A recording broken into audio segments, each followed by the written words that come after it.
For lack of a better phrase, I'll switch to Zulu and say, kukhona ukushaya amanzi. Something is hitting the water. Something is not right. Something is amiss. The pieces of the puzzle don't seem to be fitting. Amalungu ephalamende athi kukhona okushaya amanzi. Wonke agcizelele ukuthi kusashazwe imali ekwakhiweni kwalolucingo. uNgqongqoshe uvumelana nawo futhi ufuna lolu daba luphenywe. We have been proactive to seek the investigations and the assistance of the Auditor General, National Treasury, and today we are before SCOPA. I've made a commitment, Chairperson, that all the investigations and all the reports will be given to SCOPA and to the Portfolio Committee on Public Works and Infrastructure. Umcwaningi mabhuku omkhulu naye usengenelele.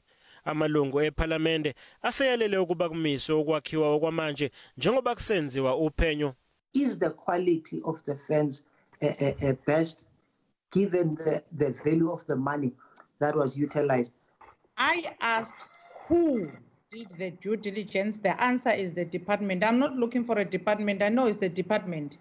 I'm looking for a person or persons who conducted the due diligence on this particular company.